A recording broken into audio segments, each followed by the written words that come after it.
नमस्कार दोस्तों। इस वीडियो में हम बात करने वाले हैं फिलिप्स कर्व के। फिलिप्स कर्व को 1958 में विलियम फिलिप के द्वारा डेवलप किया गया। फिलिप्स कर्व शो करता है inverse relationship between unemployment and inflation. यहाँ अनएम्प्लॉयमेंट का मतलब होता है बेरोजगारी और इन्फ्लेशन का मतलब होता है मुद्रास्फीति, या फिर इसी को हम आम बोलचाल में महंगाई बोलते हैं। यहाँ इनवर्स रिलेशनशिप का मतलब होता है कि उल्टा संबंध, मतलब कि यदि एक चीज़ बढ़ेगी तो दूसरी चीज़ आपकी कम हो जाएगी।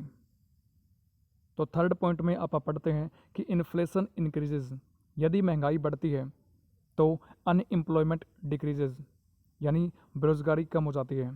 एंड वाइस वर्सा, यानी कि ठीक इसका उल्टा भी है।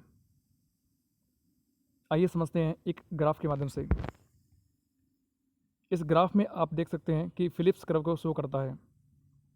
आपको यहाँ पे एक्स एक्सिस पे शो होता है अनएम्प्लॉयमेंट और वाई एक्सिस पे शो होता है इन्फ्लेशन।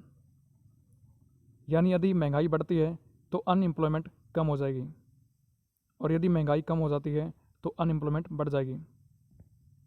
आखिर ऐसा कैसे होता है, आइए समझते हैं एग्जाम्पल के साथ। आप हमेशा सुनते हैं कि या तो महंगाई बढ़ चुकी है या फिर महंगाई कम हो चुकी है। तो आखिर ऐसा कैसे होता है? सबसे पहले जानते हैं इस महंगाई के बारे में।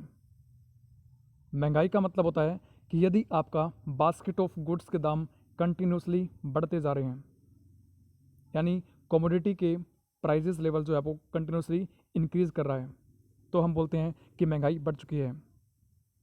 आरबीआई के द्वारा जो महंगाई का टारगेट है वो सेट कर रखा है 4% ±2%, यानी कि आरबीआई के हिसाब से अधिकतम इन्फ्लेशन रेट हो सकती है 6%, और आरबीआई के हिसाब से मिनिमम इन्फ्लेशन रेट हो सकती है 2%।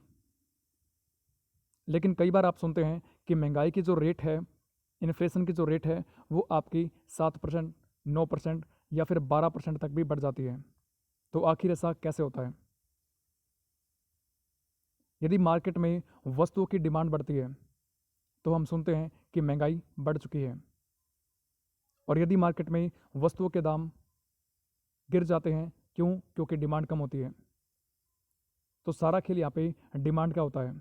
यदि किसी वस्तु की डिमांड अधिक है तो महंगाई बढ़ जाएगी, और यदि किसी वस्तु की डिमांड कम है तो महंगाई कम हो जाती है। तो जब जब किन्हीं वस्तुओं की डिमांड बढ़ती है तो सिंपल सी बात है, उस डिमांड को पूरा करने के लिए सप्लाई भी करनी पड़ती है, और सप्लाई अधिक करने के लिए कंपनी को अधिक मात्रा में प्रोडक्शन करना पड़ता है। या फिर सिंपल सी बात करें तो कोई भी फैक्ट्री हो, मान के चलते हैं कोई बिस्कुट की फैक्ट्री है और बिस्कुट का प्रोडक्शन कर रही है। यदि एकदम से बिस्कुट की डिमांड बढ़ जाए तो इसका मतलब हुआ कि कंपनी को अब क्या करना पड़ेगा, अधिक मात्रा में बिस्कुट का प्रोडक्शन करना पड़ेगा उस डिमांड को पूरा करने के लिए। अधिक प्रोडक्शन करना है तो सिंपल सी बात है कि लेबर फोर्स भी अधिक चाहिए होगी, काम करने वाले वर्कर्स भी अधिक चाहिए होंगे। तो कंपनी बेसिकली क्या करती है कि अधिक मात्रा में प्रोडक्शन करने के लिए लेबर फोर्स को बढ़ा देती है। इसका मतलब क्या है कि बेरोजगारी कम हो जाती है। यदि पूरे देश में ऐसा होता है कि वस्तुओं की डिमांड कंटिन्यूसली बढ़ने लगती है, तो यदि वस्तुओं की डिमांड बढ़ेगी तो महंगाई तो बढ़ जाएगी, लेकिन उस डिमांड को पूरा करने के लिए सप्लाई भी करनी पड़ेगी, और सप्लाई अधिक करनी है तो सिंपल सी बात है अधिक मात्रा में प्रोडक्शन करना पड़ेगा, और अधिक प्रोडक्शन करने के लिए लेबर फोर्स की ज़रूरत पड़ती है, तो बेरोजगारी कम हो जाती है। अब ठीक इसका उल्टा समझते हैं। यदि मार्केट में वस्तुओं की डिमांड कम है तो डिमांड कम होने के साथ में महंगाई की दर भी कम आ जाएगी, इन्फ्लेशन रेट कम हो जाएगी, क्योंकि लोग डिमांड ही नहीं करेंगे तो फिर आपका रेट हाई करके फ़ायदा क्या है। तो इस तरीके से महंगाई कंट्रोल हो जाती है। इसका मतलब ये हुआ कि कंपनी अब क्या करेगी, पूर्ति भी कम कर पाएगी ना। यदि वस्तु की डिमांड कम है तो सप्लाई भी फिर कम होगी, और यदि सप्लाई कम है इसका मतलब क्या है कि कंपनी को अब प्रोडक्शन कम करना पड़ेगा, और यदि प्रोडक्शन कम करना पड़ेगा तो इसका मतलब कि अधिक मात्रा में जो लेबर फोर्स काम कर रही है किसी फैक्ट्री में, उनको ले ऑफ कर देगी कंपनी। तो इससे क्या होगा, बेरोजगारी बढ़ जाएगी।